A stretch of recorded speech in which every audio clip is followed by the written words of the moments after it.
amigos y amigas que aprecian una buena historia, una narrativa que nos transporta a tiempos pasados y nos hace sentir el polvo, el sudor y la fuerza del alma de nuestra gente. Sean bienvenidos. Hoy nos sumergiremos en un rincón de nuestro interior, donde el tiempo parecía tener su propio ritmo y los caminos de tierra guardaban secretos tan antiguos como las sierras que los enmarcaban. Preparen sus corazones para un viaje de dolor, pero también de una resiliencia que solo la vida en el campo es capaz de forjar. Es una historia que habla de huidas desesperadas, de elecciones imposibles y de un puerto seguro que, a veces, surge en los lugares más inesperados. Si esta promesa ya les emociona, ¿qué tal dejar su me gusta y suscribirse al canal? Así, seguiremos desentrañando estas tramas que brotan del corazón de nuestro interior profundo, dando voz a personajes que, aunque olvidados por el tiempo, resuenan en nuestra memoria. El sol de aquellas tierras, en el año 1942, no perdonaba. Castigaba la piel y agrietaba el suelo, levantando nubes de polvo fino que pintaban de ocre cada hoja, cada rama seca al borde del camino. Era un polvo que se metía en los ojos, raspaba la garganta y se pegaba al cabello, marcando a fuego la vida y el alma de quien por allí se aventuraba. Y Rosa, Rosa, ella era la propia personificación de aquella tierra sufrida. Con apenas 19 años, pero con los hombros encorvados como si cargara el peso de 100 inviernos, arrastraba los pies hinchados por la senda monótona. Sus 7 meses de embarazo avanzado hacían de cada paso una plegaria muda, una dolorosa negociación con la propia extenuación. El vientre prominente, una pesada carga para la huida, era también la llama que la mantenía en movimiento, el único atisbo de futuro en medio de un presente desolador. Sus cabellos negros, antes largos y sedosos, ahora estaban enmarañados y sin brillo, empolvados y pegados al rostro sudoroso. El sencillo vestido de algodón, que un día había sido azul claro, se había descolorido bajo el sol implacable, transformándose en un trapo indistinto que apenas disimulaba la fragilidad de su cuerpo esbelto y la firmeza de su vientre. Las sandalias, gastadas, se habían deshecho días atrás, y ahora caminaba descalza, sintiendo la aspereza de la tierra, los guijarros puntiagudos y el calor abrasador del suelo bajo la planta de sus pies, ya en carne viva. A cada tropiezo, un sobresalto, el pánico de caer y lastimar a la criatura. A cada ruido distante, el corazón se le disparaba en el pecho, un tambor desacompasado que parecía querer escapar por la boca. Era el miedo, ese huésped indeseado que no la abandonaba ni un minuto. ¿Cuántos días llevaba así? Rosa había perdido la cuenta. Quizás 3, quizás 4. El tiempo se había disuelto en una torrente de dolor y desesperación. Sus últimos recuerdos de comida eran de un trozo de panela y un poco de agua de pozo, ofrecidos por un alma caritativa en una aldea lejana que apenas recordaba. Desde entonces, solo el sol, el polvo y el silencio perturbador de la soledad. El estómago le rugía en protesta, pero su mente estaba demasiado ocupada con la huida, con la necesidad apremiante de sobrevivir, de proteger al pequeño ser que se movía dentro de ella. Hablaba con su vientre, en susurros roncos y casi inaudibles. «Aguanta firme, mi amor. Mamá te sacará de aquí, lejos de ellos, lejos de todo». Los recuerdos, eso sí, eran una compañera constante y cruel. Venían en destellos, como relámpagos en tormenta, los acontecimientos que la habían lanzado a esta ruta de desesperación. Se veía de nuevo en la cocina de la gran hacienda del coronel Alejandro Beltrán, donde trabajaba desde niña, ayudando a su madre en las labores domésticas. Rosa era una joven sencilla, pero de una belleza que no pasaba desapercibida, con sus ojos almendrados y la boca bien delineada, siempre con una sonrisa que iluminaba el ambiente. Pero aquella sonrisa, aquella luz, se apagó la noche en que Horacio, el hijo único y mimado del coronel, la sorprendió en un rincón oscuro del almacén. Él era el heredero, el futuro de aquellas tierras, y creía que todo y todos en su propiedad le pertenecían. Las palabras de Rosa, sus súplicas, sus lágrimas, fueron ignoradas. La fuerza bruta, la violencia silenciosa y avasalladora, desgarró su alma y su cuerpo, dejándola en pedazos. Recordaba el olor a aguardiente en su aliento, el peso de su cuerpo, el dolor insoportable y el pavor paralizante. Cuando la oscuridad se dio a la luz del amanecer, Rosa estaba allí, tirada en el suelo frío, sintiéndose sucia, violada, un despojo de lo que fue. El tiempo pasó, y con él la certeza cruel. Su vientre comenzó a hincharse, y las mañanas venían acompañadas de náuseas incesantes. El secreto era demasiado pesado para ella sola. Su madre, una mujer de fe y de fibra, pero también de una sabiduría que venía de la tierra, notó los cambios en el cuerpo y en el semblante de su hija. Rosa se desmoronó, confesando la monstruosidad que le había ocurrido. La ira y el dolor de la madre se mezclaron con el miedo. Sabían lo que significaba un escándalo que involucrara al hijo del coronel. Las familias poderosas no admitían manchas en sus nombres. La noticia, como todas las cosas prohibidas, acabó llegando a oídos del coronel Alejandro. Aquel hombre corpulento, de espeso bigote y mirada gélida, era la ley y el orden en toda la región. Cuando Rosa fue llamada a su presencia, su corazón parecía un pajarillo atrapado en la jaula. Él la miró con desprecio, como si fuera un gusano, una mancha a ser removida. ¿Una sirvienta sucia se atreve a quedar embarazada de mi hijo? ¿Y encima viene con esta historia de violencia? ¡Vagabunda! ¿Dónde se ha visto tal audacia? Su voz era un trueno seco, las palabras, latigazos que la desgarraban. El coronel propuso un acuerdo. Rosa debería ir a una hacienda lejana, de un compadre endeudado, casarse con un hombre viejo y viudo, aceptar al niño como suyo y nunca más pisar las tierras de los Beltrán. O la alternativa más cruel, dar al niño a otra familia tan pronto como naciera y desaparecer para siempre. De lo contrario, haría que ella y su madre se arrepintieran de haber nacido. La amenaza era velada, pero el temor era real. Las historias de accidentes y desapariciones en la región se susurraban en los rincones, y Rosa sabía que el coronel no dudaba en usar la fuerza para mantener su autoridad. Pero Rosa miró su vientre, la vida que crecía allí, y sintió una fuerza que no sabía que poseía. Aquella criatura era inocente, era parte de ella, fruto de un dolor inefable, pero aún así, vida. No entregaría a su hijo, no se lo daría a un viejo desconocido, no desaparecería sin luchar. La dignidad, aunque herida, palpitaba en su pecho. Una noche, bajo la luz tímida de la luna nueva, ella y su madre se abrazaron en despedida. Con un pequeño atillo y la promesa de encontrarse en un lugar seguro, la madre la empujó a la oscuridad del camino.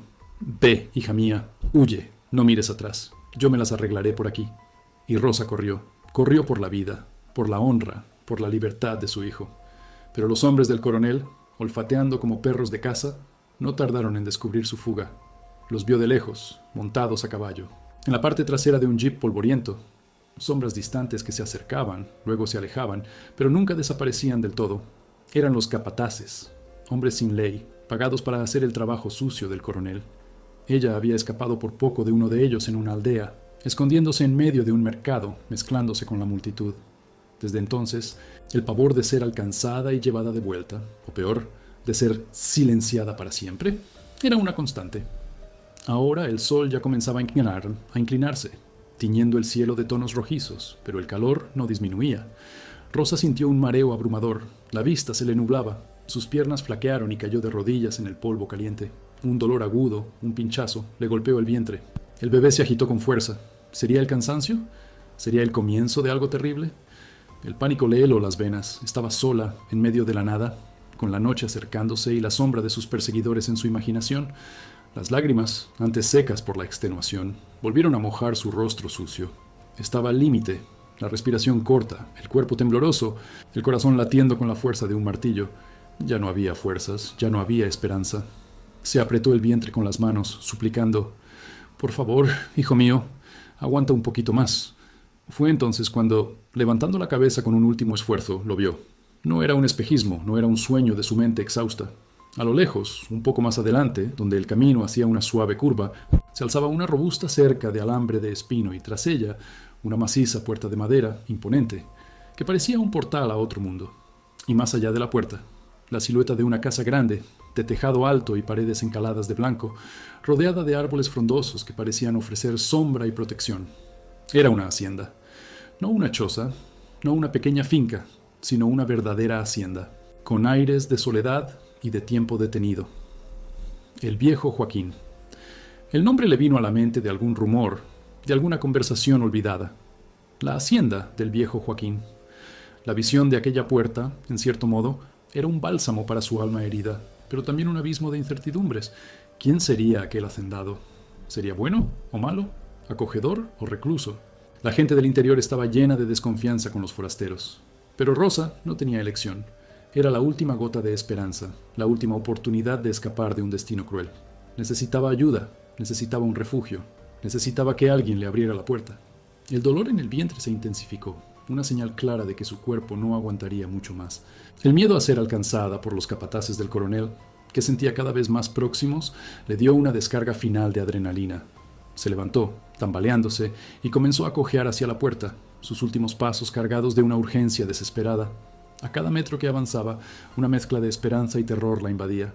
Mientras el polvo del camino y los recuerdos dolían en su pecho, Rosa se preguntaba cuántas almas, en cuántos rincones de este país inmenso, ya habían sentido un desamparo parecido, buscando abrigo en medio de la adversidad. Hablando de rincones e historias, cuéntenme en los comentarios, ¿de qué ciudad están viendo este viaje? Con los últimos vestigios de fuerza, Rosa logró acercarse a la puerta. Se agarró a la madera áspera, la frente sudorosa apoyada en la superficie fría, las rodillas temblándole. La respiración jadeante apenas lograba llenar sus pulmones. Fue entonces cuando, como surgiendo de la nada, la figura de un hombre apareció desde dentro de la cerca, caminando lentamente en su dirección. Era él, el viejo Joaquín, un hombre de edad indefinida, con escaso cabello blanco y un espeso bigote que enmarcaba una boca firme. Sus ojos, sin embargo, eran lo que más llamaba la atención, profundos, experimentados, cargados de una melancolía antigua, pero también de una chispa de algo que Rosa no supo identificar. Se detuvo a pocos metros de la puerta, observándola en silencio por un largo momento, evaluándola con una mirada que parecía ver más allá de sus ropas harapientas y de su extenuación. No sonrió, no demostró piedad, solo observó. Rosa se sintió completamente expuesta, vulnerable. Intentó hablar, pero la voz no le salió, solo un sollozo ahogado. El dolor en el vientre se hizo insoportable, un grito silencioso que parecía querer desgarrar su cuerpo. Sintió la sangre caliente escurrir por sus piernas, la visión oscureciéndose, y a lo lejos, el sonido débil, pero inconfundible, de caballos acercándose por el camino. Las sombras del pasado la estaban alcanzando. El viejo Joaquín continuó observándola, inmóvil, mientras Rosa, al borde del colapso, sentía la vida escapársele y la esperanza transformarse en desesperación, los ojos fijos en los suyos, esperando una palabra, un gesto, que pudiera cambiarlo todo. El dolor le desgarró el vientre a Rosa como un rayo, y el líquido caliente que escurría por sus piernas confirmó el peor de sus miedos. El bebé estaba llegando. Allí, en el polvo del camino, al borde de la extenuación, con el sol declinando y las sombras de sus perseguidores extendiéndose en el horizonte, se sentía la más desamparada de las criaturas. Sus ojos, que todo lo observaban con el peso del pavor, se fijaron en los del viejo Joaquín. En aquel momento de desesperación abismal, ella ya no veía a un hombre, sino un destino, un juicio final, o la última centella de salvación. Cayó, las manos apretando el vientre en un instinto primal de protección, un grito silencioso que parecía querer desgarrar el cielo. El viejo Joaquín, que hasta entonces parecía una estatua de piedra, rompió el silencio y la inmovilidad. Sus ojos, antes cargados de melancolía, destellaron con una urgencia que sorprendió a la propia Rosa, incluso en su estado de semiconciencia. Con un movimiento rápido, desenganchó el pesado candado de la puerta y la abrió con una fuerza que no concordaba con su edad. No corrió, pero caminó con pasos firmes y decididos hacia la joven caída. El sonido de los caballos se acercaba, más nítido ahora, y Rosa cerró los ojos, esperando el fin. Pero el fin no llegó. En su lugar, sintió manos fuertes, rudas, pero a la vez cuidadosas, envolviéndola. El olor a tierra, a tabaco y a sudor de hombre de campo la invadió. El viejo Joaquín la levantó del suelo con una facilidad impresionante, apoyando su cuerpo contra el suyo. Rosa apenas podía respirar, la cabeza dándole vueltas. Antes de que pudiera procesar lo que sucedía, él la sostuvo en sus brazos, como si fuera una carga ligera, y comenzó a caminar de vuelta hacia el interior de la hacienda. El sonido de los caballos ahora estaba muy cerca, y el rudo vocerío de hombres pudo oírse claramente. «Ahí está ella, coronel. Creí que se había desmayado del todo». La voz era de Tiburcio, uno de los capataces más brutales de Horacio. Joaquín se detuvo a mitad de camino, con Rosa en sus brazos, girándose hacia la puerta. Allí, 3 hombres montados a caballo y uno en un jeep polvoriento se detuvieron abruptamente. El coronel Alejandro Beltrán, con su espesa barba y mirada amenazante, estaba en el jeep, observando la escena con una mezcla de sorpresa y rabia. «¡Joaquín! Vaya, vaya. Así que es aquí donde se metió la descarada», tronó el coronel. «Entregue a la muchacha, Joaquín, y evitaremos problemas. Es una fugitiva. Quedó embarazada de mi hijo y ahora quiere manchar el nombre de mi familia. Ella me pertenece». El viejo Joaquín no pestañeó. Sus ojos se encontraron con los del coronel y una frialdad cortante emanó de él. La voz, antes ronca y cargada de años, sonó con una autoridad incuestionable, haciendo eco en la vastedad del campo. «Nadie te toca», dijo él, refiriéndose a Rosa, pero la frase era claramente una advertencia al coronel. Esta joven está bajo mi protección. Estas tierras son mías. Y aquí, coronel, su ley no entra. Hubo un silencio tenso.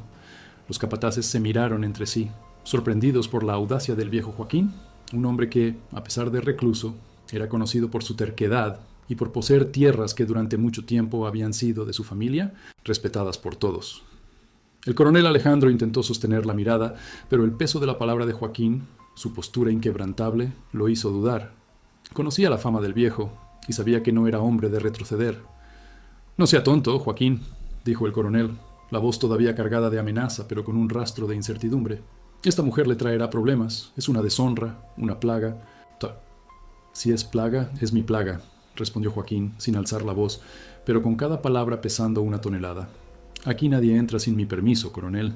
Y a esta joven, dije, nadie la toca. Ahora, den media vuelta. Y lleven esa plaga suya de vuelta a donde vino». La orden era clara. La autoridad, innegable. El coronel Alejandro soltó un gruñido de frustración, pero sabía que, en ese momento, no había nada que hacer. Confrontar a Joaquín en sus propias tierras sería un error. Hizo una señal a los capataces, quienes, a regañadientes, comenzaron a maniobrar los caballos y el jeep. Mientras se alejaban, el coronel lanzó una última mirada furiosa a Joaquín y Rosa. «Esto no quedará así, Joaquín. Se arrepentirá». Pero Joaquín ya había dado la espalda, llevando a Rosa, que estaba desmayada en sus brazos, hacia el interior de la hacienda. La amenaza del coronel se perdió en el viento. Rosa despertó unas horas después, en una habitación extraña pero acogedora. El olor a hierbas secas y a leña quemándose envolvía el ambiente. La luz suave de una lámpara de aceite iluminaba un techo de madera y paredes encaladas. Estaba acostada en una cama blanda, con sábanas limpias, y su cuerpo le dolía, pero un dolor diferente, un dolor de haber sido salvada. Tocó su vientre, todavía grande, y sintió al bebé agitarse. Un profundo alivio, una ola de gratitud y confusión la invadió. Estaba viva. El bebé estaba vivo. Un sonido en la puerta la hizo encogerse. El viejo Joaquín entró en la habitación llevando un tazón humeante. Lo colocó en la pequeña mesita de noche y se sentó en una silla de madera, observándola. «Despertó», dijo él, con voz ronca, sin tono. Rosa intentó sentarse, pero un pinchazo se lo impidió. El vientre, el bebé. «Está todo bien», la tranquilizó. «Perdió un poco de sangre, pero no fue lo que piensas. Es el cansancio. Traje a la partera de la aldea, María. Ella te examinó. El bebé está bien, pero necesita reposo». Rosa lo miró, aún sin entender la gentileza de aquel hombre, cuya fama era de recluso e intratable. ¿Por qué me ayudó usted?» Él solo la miró con sus ojos profundos, como si buscara algo en su alma. «Porque vi la desesperación en sus ojos. Vi a una madre en apuros, y yo no podía dejarla en el camino». La simplicidad de la respuesta conmovió a Rosa. Sintió una lágrima correr por su rostro. «Los hombres... ¿El coronel?» «Se fueron, no volverán. No por ahora, aquí dentro está segura. Nadie la toca», le dije. Sus palabras fueron un bálsamo. En aquellos primeros días, Rosa, aunque agradecida, mantuvo una resistencia silenciosa. La vergüenza de lo que le había sucedido, el miedo a ser una carga, la desconfianza hacia cualquier hombre, la hacían mantenerse reservada.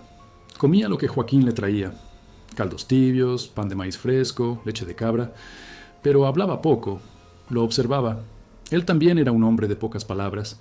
Su presencia era imponente, pero no amenazante. La cuidaba con una especie de gentileza silenciosa, un cuidado torpe, pero genuino. Poco a poco, la barrera entre ellos comenzó a ceder. Rosa, en sus momentos de insomnio, lo oía trabajar en el patio antes de que saliera el sol, el chirrido de la bomba de agua, el mugido de las vacas.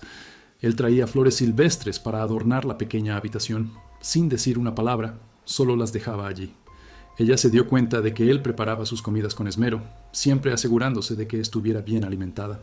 Una tarde, cuando el sol ya se ponía y pintaba el cielo de morados y anaranjados, Rosa estaba sentada en el porche, sintiendo la brisa suave y acariciando su vientre. Joaquín se sentó en la silla de al lado, encendiendo su pipa. El olor dulzón del tabaco se mezcló con el aire fresco. «¿Todavía tiene miedo?», preguntó él con voz baja. Rosa dudó. «De todo, de lo que será. Del coronel, de no ser capaz». Joaquín dio una calada a la pipa. «El miedo es un bicho malo, pero el amor de madre, ese es más fuerte, es lo que la guiará». Hizo una pausa. «Yo conocí a su madre». La revelación tomó a Rosa por sorpresa. «¿Mi madre? ¿La señora Aurora?» «Sí, Ella trabajó aquí por un tiempo cuando era joven, antes de ir a la hacienda de los Beltrán, una mujer de fibra, honesta, fuerte, igual que usted. Había un matiz de cariño en su voz, un recuerdo distante. Aquella pequeña conexión con su madre, con un pasado más simple, fue lo que Rosa necesitaba. Sintió una lágrima. La echo tanto de menos. Ella estará bien. Su madre es como la tierra indomable, no se dobla fácilmente, dijo Joaquín. Y usted tampoco se doblará. Cada día que pasaba, Rosa encontraba un poco más de paz. El caserón del viejo Joaquín, antes un refugio temporal, comenzó a parecerse a un hogar. Ella observaba la rutina de la hacienda, los pocos empleados que pasaban apurados, evitando contacto directo, pero siempre saludando al patrón con respeto. Notaba la disciplina de Joaquín, su dedicación a la tierra, su soledad, pero ni toda la hacienda era un aislamiento. La noticia de la llegada de Rosa, una mujer embarazada y desacompañada, que el recluso viejo Joaquín había acogido, voló más rápido que la noticia de la lluvia fuerte. En la pequeña aldea más cercana, a pocas leguas de distancia, las lenguas afiladas de las mujeres en las ventanas y de los hombres en la tienda comenzaron a trabajar. Joaquín, un hombre que nunca trajo un alma viva a esa hacienda, ahora tiene a una joven embarazada. ¿Y sola? ¡Qué vergüenza! ¿Será su hija? ¿Una pasión de juventud, ahora vieja? El viejo Joaquín no es un santo. ¿O será alguna de esas jóvenes perdidas que se involucran con gente mala y luego corren al monte? Una fugitiva, quizás. ¿Y el coronel Alejandro que pasó por allí y fue mandado de vuelta? Dicen que andaba detrás de esta joven. ¿Qué habrá hecho de tan grave? Los comentarios llegaban poco a poco, por los empleados que iban a la aldea a hacer compras, o por los vecinos más distantes que pasaban por el camino y disminuían la marcha para mirar la hacienda con curiosidad mórbida.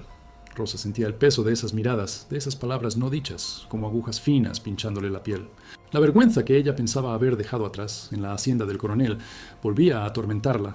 Era la joven extraña, la joven perdida, la vergüenza que el viejo Joaquín había traído a sus tierras. Una tarde, la partera María vino a ver a Rosa. Mientras la examinaba, los ojos curiosos de la señora se posaron sobre la joven. «Las lenguas son largas, hija mía», dijo María, con voz baja. «La gente en la aldea habla de usted. Dicen que el coronel Alejandro Beltrán está furioso. Dicen que usted huyó de su hacienda con un embarazo». Rosa sintió que le ardía el rostro. Yo no hice nada malo, doña María. Lo creo, hija mía, pero el mundo es cruel con las jóvenes que andan solas y embarazadas, y el coronel Beltrán es un hombre poderoso». María suspiró. Es bueno que el viejo Joaquín la haya acogido, pero la gente no entiende nada. Las palabras de la partera resonaron en la mente de Rosa. Había huido del juicio de uno solo para caer en el juicio de muchos. La seguridad que el viejo Joaquín le ofrecía era un bálsamo, pero la mancha de su situación parecía extenderse, alcanzándola incluso en aquel refugio. El temor de estar causándole problemas a Joaquín, de traerle desgracia, comenzó a corroerla. ¿Sería justo que aquel hombre que la había salvado viera su nombre y su paz perturbados por causa de ella? La esperanza de un nuevo comienzo se mezclaba con la amargura de la injusticia social. Una sombra persistente que le recordaba que, en el interior, una mujer sola y embarazada no tenía dónde huir de la mirada condenatoria del mundo. Y, una vez más, sintió un pinchazo en el vientre, un recordatorio de que el tiempo se agotaba y el pequeño ser que se agitaba dentro de ella pronto llegaría, trayendo consigo la prueba viva de su deshonra para el escrutinio de todos. El viejo Joaquín le había dado un techo y un «nadie te toca», pero el mundo de afuera, con sus ojos y sus juicios, aún la buscaba. La hacienda del viejo Joaquín era un universo aparte, lejos de las rencillas de la aldea, pero no inmune a ellas. Para Rosa, aquellos días en el caserón se transformaron en una extraña mezcla de refugio y claustrofobia. El aire puro del campo, las mañanas rociadas, el canto de los pájaros antes del amanecer, todo ello era un bálsamo para su alma herida. Pero la sombra de los chismes, como nubes cargadas, parecía flotar sobre la cerca de la hacienda, trayendo el frío de la condena social. La rutina allí era sencilla, regida por el sol y los animales. El día comenzaba antes del alba, con el inconfundible aroma del café fresco invadiendo cada rincón del caserón. Rosa, incluso con el vientre pesado, insistía en ayudar en las pequeñas tareas que la partera María le había permitido. Pelaba verduras en la cocina, doblaba ropa en el porche, cuidaba de las pocas gallinas del patio que andaban sueltas, escarbando la tierra. Cada gesto, por trivial que fuera, la ayudaba a olvidar por instantes la espada de Damocles que pendía sobre su cabeza. El viejo Joaquín, por su parte, continuaba su vida metódica. Se levantaba temprano, cuidaba del ganado, revisaba las plantaciones de maíz y frijol. Conversaba con los dos peones fijos de la hacienda, Paco y Pedro, que lo acompañaban desde hacía años y eran como sus sombras silenciosas.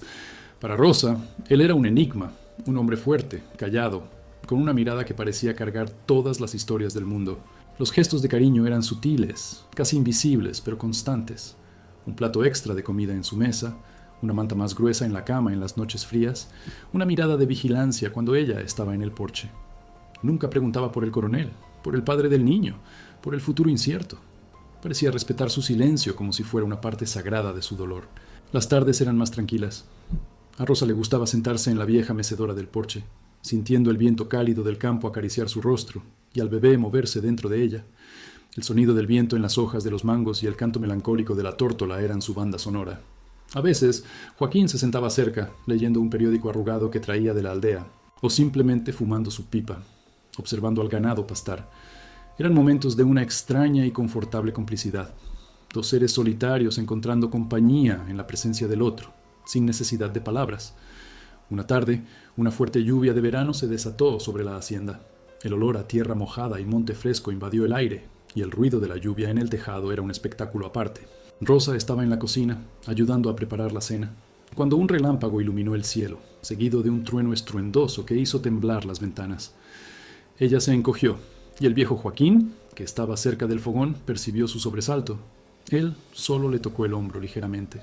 Un gesto rápido, pero que transmitió una seguridad inesperada. Es solo lluvia, niña. Lava el alma y la tierra. Poco a poco, Rosa se fue acostumbrando a la presencia de aquel hombre. Las conversaciones, antes raras, fueron ganando un poco más de fluidez. Él contaba historias de la hacienda, de cómo su padre la había construido, de las leyendas del campo. Rosa, por su parte, hablaba un poco sobre su madre, sobre la vida sencilla antes de la tragedia. Descubrió que Joaquín había estado casado, pero su esposa había fallecido muchos años antes, sin dejar hijos. Esto explicaba un poco de su soledad y el vacío que flotaba en la casa. «¿Qué piensa usted de mí?», preguntó Rosa una noche, mientras él le traía un té de hierbas para calmar el nerviosismo. Joaquín la miró, el humo de la pipa danzando en el aire. «Yo no pienso nada, niña. Yo veo a una mujer fuerte, que está luchando por la vida de su hijo. Y eso, para mí, es lo que importa». Sus palabras fueron un bálsamo. Él no la juzgaba. Él solo la veía y veía su lucha. Esa aceptación incondicional era algo que Rosa no había encontrado en ningún otro lugar desde la tragedia. Se sintió, por primera vez en mucho tiempo, un poco más ligera, pero la ligereza fue fugaz. La aldea, como un ojo que todo lo veía, no dejaba de alimentar los chismes. Los pocos empleados de la hacienda, que iban a la aldea 1 o 2 veces por semana, regresaban con el rostro serio, evitando los ojos de Rosa. Ella los oía susurrando en la cocina, en el lavadero, en la despensa. La historia de la joven misteriosa embarazada en la hacienda del viejo Joaquín adquiría contornos cada vez más dramáticos e inverídicos.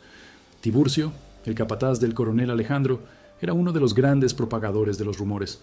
Frecuentaba la tienda de la aldea, bebía aguardiente y soltaba pullas sobre la sinvergüenza que había huido de la hacienda del coronel. Esa es problema, gente. Es de las que se ofrece al hijo del patrón y luego quiere dar un golpe. El coronel solo quería librarse del lío, pero Joaquín fue y compró la pelea. Ahora verán lo que le pasará. Una mujer como esa solo trae desgracia. Las mujeres de la aldea, sentadas en las puertas de sus casas o en la placita de la iglesia, cuchicheaban. ¿Vieron a la partera María saliendo de la hacienda de Joaquín de nuevo? Esa joven ya debe estar a punto de parir. ¿Vendrá el coronel a buscar a la criatura? Dicen que el coronel Alejandro le mandó decir a Joaquín que está albergando a una criminal, una que denigró el nombre de su hijo, que Joaquín se las va a ver mal con esta historia. Y Joaquín, que siempre fue un hombre de paz, ahora está peleando con el coronel por culpa de esta forastera. ¿Qué tendrá esta joven, eh? Los rumores también llegaban a oídos de Joaquín. Él escuchaba en silencio, con la frente fruncida, la mirada distante. Nunca hablaba de eso con Rosa, pero ella percibía la tensión en sus hombros, la forma en que apretaba los labios. La presencia de ella estaba, sí, causando problemas, y el coronel Alejandro, con su orgullo herido y su poder inquebrantable, no había olvidado la afrenta. La partera María, que se convirtió en una figura constante en la vida de Rosa, una especie de puente entre la hacienda y la aldea, traía las noticias con la sutileza de quien no quiere perturbar, pero necesita alertar. El coronel Beltrán está enviando emisarios a todos los rincones, hija mía, diciendo que usted es una impostora, ¿Que intentó engañar a su hijo? ¿Que Joaquín la está protegiendo indebidamente? Rosa sentía el corazón encogerse. Él vendrá aquí, ¿no, doña María? Me sacará de aquí. Me llevará de vuelta a su hacienda o me entregará a la justicia. María suspiró. Su poder es grande, hija mía, pero Joaquín es un hombre de principios. Él no la entregará. Al menos no sin luchar. Aquellas palabras, no sin luchar, llenaron a Rosa de una mezcla de esperanza y pavor. El viejo Joaquín la había salvado. Le había dado un refugio, pero ella no quería que él se arriesgara por ella. Era una deuda que no sabía cómo pagar. Cada día que se acercaba al parto, la ansiedad aumentaba. El bebé, que debería ser la mayor alegría de su vida, se convertía también en la prueba viva de la violencia que había sufrido y el motivo de toda su desgracia. Una noche, Rosa despertó sobresaltada. No era el bebé moviéndose, ni una pesadilla. Era el sonido de pasos afuera y voces amortiguadas. Se levantó de la cama, el corazón latiéndole fuerte, y fue hasta la ventana. La hacienda estaba inmersa en la oscuridad. Solo la luz de la luna iluminaba débilmente el patio. Vio dos sombras moviéndose hacia los establos. Eran Tiburcio y otro capataz, venidos de lejos, quizás de la hacienda del coronel. No se atrevieron a entrar en la casa, pero su presencia allí, en las tierras de Joaquín, era una clara provocación. Rosa se apoyó en la pared, temblando. El mensaje era claro. El coronel Alejandro no se había rendido. Estaba cercando la hacienda, intentando intimidar a Joaquín, esperando una brecha. Aquel «nadie te toca» del viejo Joaquín parecía cada vez más una promesa difícil de mantener. La madrugada transcurrió en vela para Rosa, los ojos fijos en la ventana, esperando algo, a alguien. El bebé, como si sintiera el nerviosismo de la madre, se agitaba en su vientre. Al amanecer, los capataces habían desaparecido, pero dejaron tras de sí un rastro de intimidación. La paz de la hacienda había sido quebrada. Joaquín notó la palidez de Rosa en el desayuno. Vio sus ojos hinchados, su semblante de pavor. No necesitó decir una palabra. Él lo sabía. Los hombres del coronel estaban allí, al acecho. «No se preocupe», dijo él con voz firme, aunque con un rastro de cansancio. «Ellos no entrarán aquí, no mientras yo viva». Sus palabras eran fuertes, un escudo protector para Rosa, pero ella no quería que Joaquín tuviera que dar la vida por ella y por su hijo. La deuda de gratitud se mezclaba con la culpa. El chismorreo del pueblo, los ojos curiosos, el poder del coronel Alejandro. Todo esto se cerraba en torno a la hacienda, transformando el refugio en una fortaleza sitiada. Y el reloj de la naturaleza, implacable, seguía avanzando, anunciando la inminente llegada del bebé, el punto de inflexión que lo cambiaría todo, para bien o para mal, en aquel pedazo del interior. Aquel caserón antiguo, con sus paredes gruesas y ventanas de madera maciza, parecía respirar las historias de generaciones. Y en aquellos días tensos, con la amenaza del coronel pendiendo como un buitre sobre la carroña, Rosa y el viejo Joaquín se volvieron más que anfitrión y huésped. Se convirtieron en cómplices de un destino incierto. A cada mirada intercambiada, a cada silencio compartido, el lazo invisible que los unía se fortalecía, tejido con el hilo de la confianza y la necesidad mutua. Joaquín, antes un libro cerrado, comenzó a desvelar algunas páginas de su propia historia. En una noche de tormenta, con el viento aullando afuera y la lluvia golpeando fuerte en los cristales, se sentó en la sala, cerca de la chimenea, y Rosa, insomne, lo encontró allí. El crepitar de la leña calmaba un poco su corazón. Joaquín, al verla, la invitó a sentarse. El fuego proyectaba sombras danzantes en la pared, y la atmósfera era propicia para confidencias. «Usted me recuerda mucho a mi esposa, Elsa», comenzó él, con voz baja, casi un susurro. Ella tenía la misma fuerza en los ojos, la misma determinación y el mismo amor por la vida, incluso cuando la vida no era justa. Rosa lo escuchó en silencio, sintiendo el calor del fuego calentar no solo su cuerpo, sino también su alma. «Perdimos un hijo», continuó Joaquín, y el dolor en su voz, incluso después de tantos años, era palpable. «Nació prematuro, no resistió. Elsa nunca se recuperó de verdad. Quería tanto ser madre, tanto, y después de eso, enfermó. Se fue demasiado pronto». Un nudo se formó en la garganta de Rosa.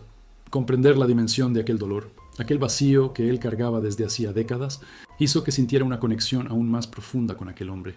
Él no la había acogido solo por compasión, sino quizás por una memoria, una herida antigua que ella, con su vientre y su fragilidad, había tocado.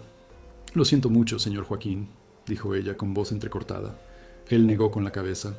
«Es la vida, niña, llena de alegrías y de tristezas, pero uno sigue, tenemos que seguir». Se volvió hacia ella, sus ojos profundos fijos en los suyos. Yo sé lo que es ver el mundo desmoronarse, y sé lo que es luchar por aquello que amamos. No tenga miedo de luchar, Rosa. Por ese hijo que lleva, luche con todas sus fuerzas. En ese momento, Rosa sintió que ya no estaba sola. No era solo un hacendado recluso y una fugitiva, era la fuerza de dos almas marcadas por la vida, unidas por la promesa de una nueva vida que estaba por venir. Ella tomó la mano callosa del viejo Joaquín, un gesto de cariño y gratitud que trascendía las palabras. Él le apretó la mano de vuelta, un pacto silencioso de protección y esperanza. Si están sintiendo la profundidad de esta conexión, la fuerza que nace de la vulnerabilidad y la esperanza, no olviden dejar su me gusta y compartir esta historia con quienes valoran la belleza de los lazos humanos. Su apoyo es lo que nos impulsa a contar estas narrativas que calientan el alma. La vida en la hacienda, a pesar de los chismes y la amenaza latente, comenzó a tener un ritmo más ligero para Rosa. Ella ayudaba a cuidar la pequeña huerta, plantando y cosechando, sintiendo la tierra en sus manos. El olor a albahaca y romero, mezclado con la frescura de la hierba recién cortada, llenaba sus días. El viejo Joaquín le enseñaba sobre las plantas, sobre los ciclos de la naturaleza, sobre la paciencia que el campo exigía. Ella se reía de sus historias, y él, en respuesta, esbozaba una sonrisa rara que iluminaba su rostro marcado por el tiempo. La partera María seguía haciendo sus visitas, trayendo no solo remedios caseros y consejos, sino también las últimas noticias de la aldea. Los chismes no disminuyeron, al contrario, parecían intensificarse a medida que se acercaba el momento del parto. La presencia de Tiburcio y de otros capataces en las cercanías de la hacienda se volvió más constante, un recordatorio continuo de la vigilancia del coronel. La gente está diciendo que el coronel vendrán a buscar al niño tan pronto como nazca, dijo María, en voz baja, un día. No quiere un bastardo de su hijo andando por ahí manchando el nombre de la familia. Quiere que el niño sea entregado a otra familia, bien lejos de aquí. El corazón de Rosa se heló. Sabía que esa era la intención inicial del coronel, pero él había subestimado su fuerza, y ahora la de Joaquín. Él no se llevará a mi hijo, dijo ella, con voz firme, cargada de una determinación que la sorprendió incluso a sí misma. Sé que no lo hará, hija mía, pero prepárese. El coronel no suele aceptar un no por respuesta, usará todos los medios. La pregunta que resonaba en la mente de Rosa era, ¿usted podría vivir en esta época? ¿Confiaría su vida y la de su hijo a un desconocido en un tiempo donde la ley del coronel era más fuerte que la ley del Estado? ¿Donde el honor de una familia valía más que la vida de una mujer y de un niño? El vientre de Rosa estaba enorme ahora. El 8º mes había llegado y en cualquier momento el bebé daría su señal. La tensión en la hacienda era casi palpable. Joaquín andaba más callado, observando el camino con más frecuencia, su rifle de caza siempre cerca. Paco y Pedro, los peones, también sentían el clima pesado y se mantenían más alerta. Una tarde soleada, cuando el olor a flor de naranjo flotaba en el aire y el campo estaba vibrante con la promesa de la cosecha, la vida en la hacienda fue abruptamente interrumpida. Un jinete se acercó a toda velocidad por el camino de tierra, levantando una nube de polvo. No era uno de los capataces de Tiburcio, sino un mensajero oficial de la aldea, un joven de rostro pálido y ojos desorbitados. Joaquín estaba en el porche y el mensajero se bajó del caballo apresuradamente, el semblante cargado de urgencia. Traía un sobre sellado en las manos, el sello de la alcaldía de la ciudad. «Señor Joaquín, una carta del juzgado». Joaquín tomó la carta con el ceño fruncido. Abrió el sobre con cuidado y comenzó a leer, sus ojos recorriendo las líneas impresas. Rosa, que estaba cerca, sintió un escalofrío en la espalda. La quietud de la hacienda fue engullida por un presentimiento sombrío. El rostro del viejo Joaquín se endureció a medida que leía. Con cada palabra, sus facciones se volvían más tensas, la boca más apretada. Cuando terminó, arrugó la carta en la mano, la vena de su frente palpitando. «¿Qué es, señor Joaquín?», preguntó Rosa, el corazón martilleándole en el pecho. Él la miró, y en sus ojos, ella vio una mezcla de ira contenida y una preocupación que él rara vez demostraba. El coronel Alejandro Beltrán movió sus influencias. Presentó una solicitud de intervención judicial. Me acusa de secuestro y de encubrir a una criminal, una impostora que está intentando extorsionar a su familia con una falsa paternidad. Las palabras cayeron como piedras sobre Rosa. Secuestro, criminal, falsa paternidad. Las mentiras del coronel se estaban transformando en ley, en algo oficial, legal. ¿Y qué significa eso?, preguntó ella, con voz casi inaudible. Significa que vendrán, con la ley, con la orden judicial para llevarla. Y si usted se resiste, o si yo me resisto, usarán la fuerza. Y al niño, pueden quitarle al niño. La voz de Joaquín era grave, cargada de una amenaza real e inminente. La carta era el aviso final, el ultimátum. El chismorreo se había transformado en acusación formal. La amenaza del coronel ya no era un susurro en las sombras, sino un grito ensordecedor, respaldado por el brazo de la justicia. El santuario de la hacienda que tanto Rosa había buscado y que Joaquín había prometido estaba a punto de ser invadido. Todo estaba a punto de desmoronarse. El tiempo del refugio había llegado a su fin. La noticia de la carta del juzgado cayó sobre Rosa como un rayo en cielo abierto. El aire de la hacienda, antes tan puro y acogedor, se volvió pesado, presagio de una tormenta inminente. El miedo, que parecía haber dado una tregua, volvió con fuerza redoblada, apretándole el pecho. Sus ojos se llenaron de pavor, y buscó la mirada de Joaquín, intentando encontrar en él la fuerza que sentía escurrirse de sí. El viejo Joaquín, por su parte, estaba más austero que nunca. La carta en sus manos parecía quemar, y a cada segundo que pasaba, su furia silenciosa contra la injusticia del coronel Alejandro crecía. Él sabía que el enfrentamiento era inevitable, y esta vez no sería solo un intercambio de palabras y amenazas. Sería la ley contra su palabra, la fuerza contra su honor. No entrarán aquí, repitió, la voz cargada de una determinación férrea, más para sí mismo que para Rosa. No la llevarán, no se llevarán a su hijo. Rosa, sin embargo, sentía que la situación era mucho mayor que la voluntad de un hombre, por más honrado que fuera.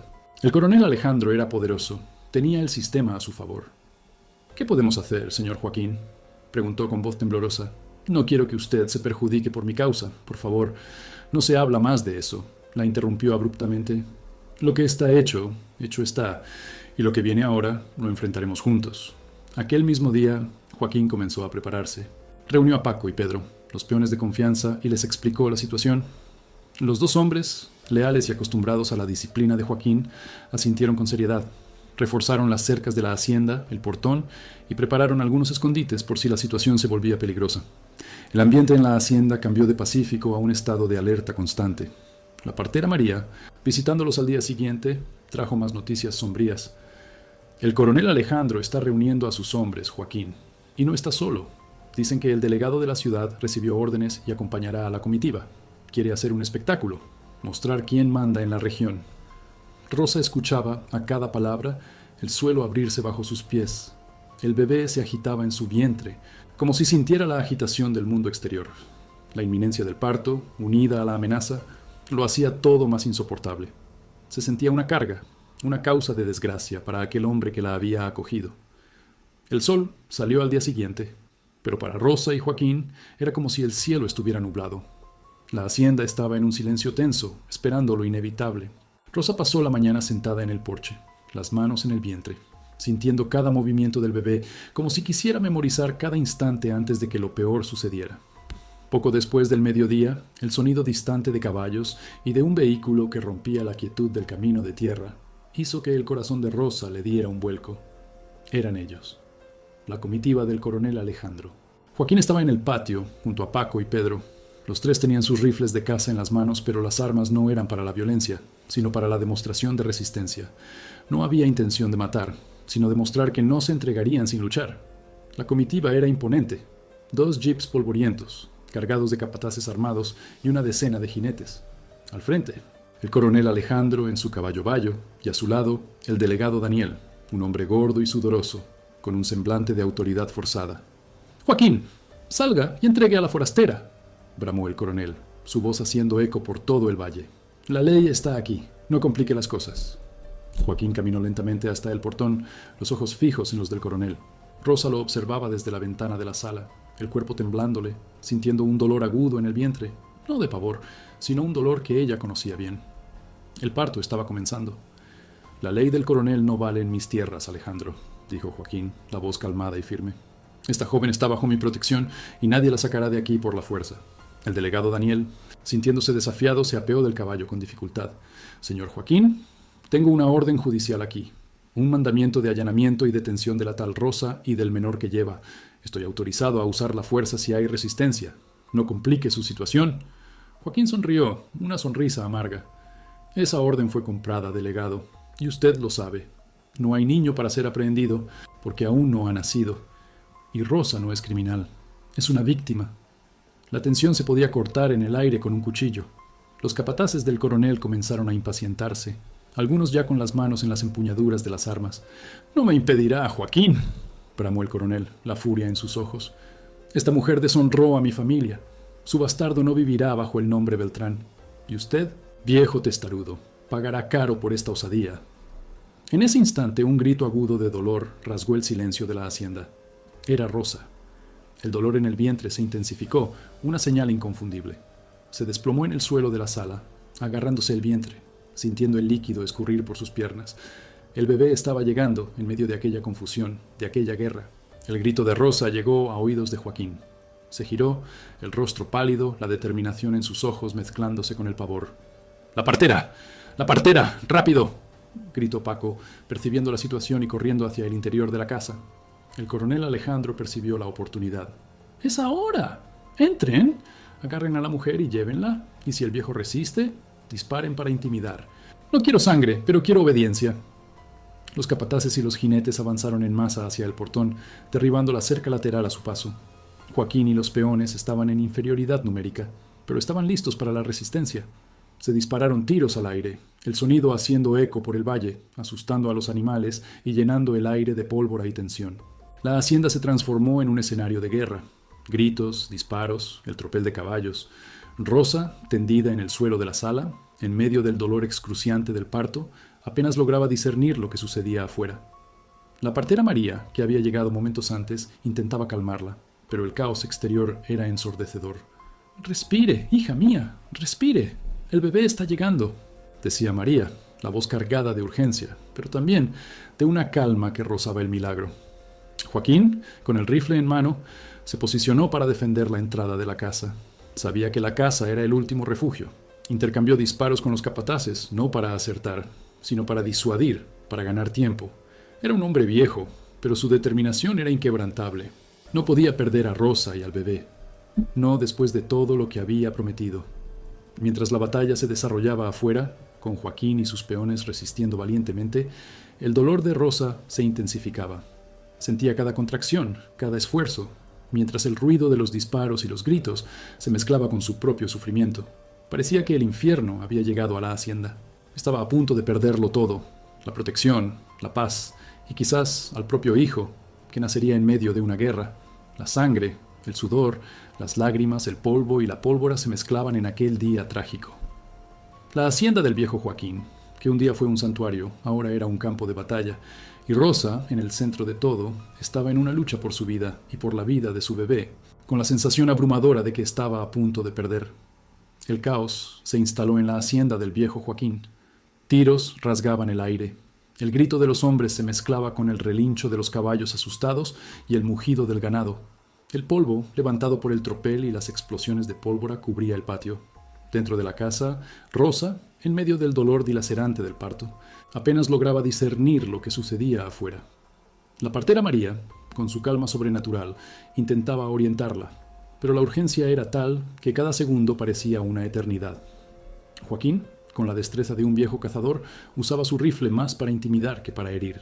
Sabía que no podía derribar a todos los capataces, pero podía crear una barrera de miedo y confusión. Paco y Pedro, armados con sus escopetas, luchaban a su lado, defendiendo la honra de su patrón y el refugio de aquella mujer. El coronel Alejandro, desde lo alto de su caballo, gritaba órdenes, la voz ronca de rabia. «¡No paren! ¡Derriben la puerta! ¡Entren! Quiero a esa mujer y a su bastardo». De repente, un tiro acertó la puerta de la sala, justo al lado de Rosa. Ella gritó, no de dolor de parto, sino de puro terror. María la jaló hacia un rincón, protegiéndola con su propio cuerpo. «¡Fuerza, hija mía! ¡Casi! Su bebé la necesita». Joaquín, percibiendo la invasión inminente, sintió una desesperación fría. Estaba perdiendo terreno. Los hombres del coronel eran muchos, y el delegado, con su autoridad, estaba a punto de entrar. Fue entonces cuando vio a Tiburcio, el capataz más fiel del coronel, arrastrándose entre los arbustos, intentando flanquear la casa. Joaquín disparó un tiro de advertencia, que pasó cerca de la cabeza del hombre, forzándolo a retroceder. Pero la situación era insostenible. La puerta principal fue derribada, los jinetes invadieron el patio, y los jeeps, levantando polvo, se acercaban a la casa. El delegado Daniel, con la voz entrecortada, gritó, «En nombre de la ley, ríndanse, o nos veremos obligados a usar fuerza letal». Joaquín sabía que no podía arriesgar la vida de Rosa ni la de su bebé en un enfrentamiento sangriento. Bajó el rifle, haciendo una señal a Paco y Pedro para que cesaran el fuego. Los tres se rindieron, con las manos en alto, mientras los capataces los rodeaban, apuntándoles con sus armas. El coronel Alejandro se apeó del caballo, una sonrisa cruel en los labios. Finalmente, viejo testarudo, ¿pensó que podía desafiarme? Yo soy la ley aquí. Se volvió hacia el delegado. Delegado, ahora agarre a la sinvergüenza de adentro. Quiero a este niño lejos de aquí y a ella de vuelta a donde pertenece. Pero en ese preciso momento, un sonido que nadie esperaba resonó por la casa. Un llanto de bebé. Fuerte, claro, inconfundible. El silencio que siguió fue casi palpable. El coronel se detuvo a mitad de camino. Los capataces se congelaron. Hasta el delegado Daniel, con su rostro sudoroso, se volvió hacia la casa. La puerta de la sala se abrió y la partera María apareció, sosteniendo en sus brazos un pequeño bulto. Caminó con dignidad hasta el porche, sus ojos fijos en los del coronel. Aquí está la criatura, dijo María con voz firme, a pesar de la tensión. Un niño, fuerte y sano. Rosa, exhausta, pero con una fuerza recién descubierta, apareció detrás de María, apoyándose en la pared. Sus cabellos estaban húmedos, su rostro pálido, pero sus ojos brillaban con una luz inquebrantable. En los brazos de María, el bebé continuaba llorando, un sonido de vida que contrastaba con la violencia del momento. El coronel Alejandro miró al bebé, luego a Rosa, con desprecio. «Lleve al niño, delegado, y a esta mujer. Llévela a la hacienda de mi compadre como acordado. No quiero a este bastardo aquí ensuciando mi nombre». Fue entonces cuando el viejo Joaquín, que estaba siendo contenido por los capataces, hizo un esfuerzo hercúleo para soltarse. «¡Espere!», bramó, con una fuerza que sorprendió a todos. «Esta criatura no es de su hijo, Alejandro». Todos miraron a Joaquín, confusos. El coronel rió con escarnio. «Vaya, Joaquín, ¿ahora va a inventar una historia para encubrir a esta vagabunda? ¿Dónde se ha visto?» «No estoy inventando nada», dijo Joaquín, con la voz cargada de un dolor antiguo, pero también de una verdad que necesitaba ser revelada. Miró a Rosa, y un entendimiento tácito pasó entre ellos. Era el momento. Esta criatura es mía. Ella es la hija de mi hijo». La revelación cayó como una bomba en el patio. Todos, coronel, delegado, capataces e incluso Rosa, quedaron en shock. El coronel Alejandro, en particular, se puso lívido. «¿Qué está diciendo, viejo loco? Su hijo murió hace años». «Sí, mi hijo murió», dijo Joaquín, su voz entrecortada por la emoción, pero firme. «Pero dejó un legado, me dejó un nieto, y tengo la prueba». Con un movimiento rápido, Joaquín sacó del bolsillo interior de su chaleco un documento amarillento por el tiempo. Era un sobre lacrado. Lo abrió con dedos temblorosos y sacó una fotografía antigua y una nota. La fotografía mostraba a un joven, muy parecido a Joaquín en su juventud, junto a una joven mujer con los mismos ojos almendrados y la misma sonrisa de Rosa. «Esta es Elsa», dijo Joaquín señalando la foto. «Mi Elsa, y este es mi hijo, Marcos. Se amaban, pero mi hijo no era bienvenido por la familia de Elsa. Ella era de una buena familia de hacendados de la región, pero era una unión prohibida en la época. Huyeron, planeaban casarse y presentarme al nieto que venía en camino». El llanto del bebé en el porche parecía dar más peso a las palabras de Joaquín. Rosa, con los ojos fijos en la foto, sentía cada palabra como un eco de su propia historia. «Pero nunca llegaron», continuó Joaquín, la voz entrecortada por el dolor del recuerdo. «Sufrieron un accidente en el camino. Elsa falleció en el acto, y mi hijo agonizó durante días, contándome que Elsa estaba embarazada. Me hizo prometer que, si la criatura sobrevivía, yo la protegería. Pero la criatura nunca fue encontrada. Los Beltrán, familia de Elsa, dijeron que el niño había nacido muerto y fue enterrado sin ceremonia. Yo nunca lo creí. Siempre supe que Elsa, con su fuerza, jamás habría tenido un hijo nonato sin siquiera una marca para mostrarme». Alzó la fotografía y la nota. «Esta nota fue encontrada entre las pertenencias de mi hijo en sus últimos días. Me imploraba que encontrara al bebé. Decía que el coronel Alejandro Beltrán se había aprovechado del accidente, de la desgracia, para limpiar el nombre de su familia y librarse de un bastardo. Me pedía que buscara a Aurora, la empleada de Elsa en la hacienda de los Beltrán, que había presenciado todo, y para que encontrara a la criatura que el coronel había robado». La partera María, al oír la historia, sintió un sobresalto. Aurora, la madre de Rosa, ella trabajó para los Beltrán en la época del accidente de Elsa, y ella me confió que el coronel Alejandro había adoptado a una criatura en la época, una niña de una familia pobre que él llevó para criar junto con Horacio como sirvienta. Me dijo que sentía mucho por la criatura, pero que el coronel la había amenazado de muerte si contaba la verdad. El shock se apoderó de todos.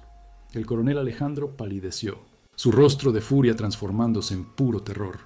Los ojos de Rosa se abrieron de par en par, las piezas del rompecabezas encajaban con una precisión dolorosa. Ella no era una extraña, ella era la nieta de Joaquín, la niña robada, la hija del hijo que él había perdido. Ella era la prueba viva de la crueldad del coronel. «Rosa», dijo Joaquín, con la voz ronca de emoción, «usted es la hija de mi Elsa. Usted es la hija de mi Marcos. Usted es mi nieta. Aquel bastardo que el coronel desprecia es mi nieto. Su hijo es mi bisnieto». La verdad, tan antigua y enterrada, finalmente salió a la luz, desgarrando el velo de las mentiras. El delegado Daniel, percibiendo la gravedad de la situación y las implicaciones de que un coronel tan poderoso hubiera encubierto un secuestro y el intercambio de bebés, sintió el sudor frío escurrir por su nuca. La ley que él representaba no podía ser tan fácilmente corrompida ante una verdad tan chocante. «Coronel Alejandro Beltrán», dijo el delegado, la voz vacilante, pero ahora con un nuevo tono de autoridad, «usted está bajo grave acusación. Afrontar la justicia con mentiras y encubrir un secuestro de niño es un crimen federal. Usted está arrestado». La imagen del coronel siendo esposado, su rostro retorcido de odio y pánico, sería algo que Rosa jamás olvidaría. La justicia, de alguna forma, había llegado. No era la justicia perfecta, pero era un comienzo. El silencio en la hacienda era llenado solo por el llanto del bebé, un llanto que, para Rosa, ya no era de desesperación, sino de una nueva esperanza. Amigos, qué giro. ¿Quién diría que el viejo Joaquín guardaba un secreto tan profundo y que la verdad saldría a la luz en medio de un parto? El coronel Alejandro Beltrán, que se creía intocable, finalmente encontró su destino. Pero, ¿y ahora? ¿Qué será de Rosa, del bebé y del viejo Joaquín? La crisis parece haber pasado, la verdad fue revelada, pero ¿cómo será el mañana? El amor, la familia, la justicia, todo esto fue puesto a prueba. Que la justicia, ahora, finalmente sea hecha por Elsa, por Marcos y por Rosa. ¿Qué opinan? Dejen sus comentarios y opiniones. Esta es una historia de giros que nos hacen pensar en lo que realmente importa en la vida. El rescaldo de aquella tarde fatídica fue una mezcla de alivio exhaustivo y de una paz que parecía milagrosa. El polvo de los enfrentamientos aún bajaba en el patio, pero el aire ya no llevaba el olor a pólvora y miedo, sino el dulce perfume de vida nueva.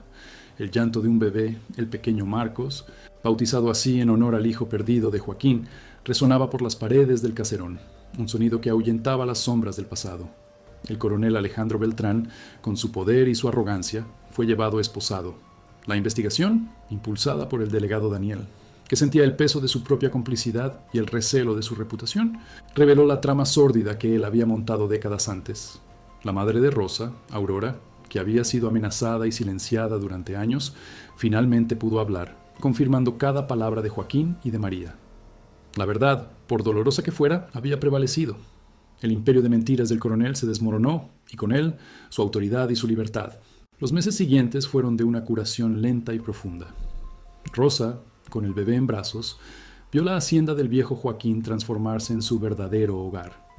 El parto difícil había dejado marcas en el cuerpo, pero el alma, antes en pedazos, comenzaba a remendarse, cosida con los hilos del amor y la aceptación. Joaquín, por su parte, renació. El dolor de la pérdida de su hijo y de su esposa, el vacío de una vida solitaria, fueron llenados por la risa de Rosa y por el llanto vibrante del pequeño Marcos.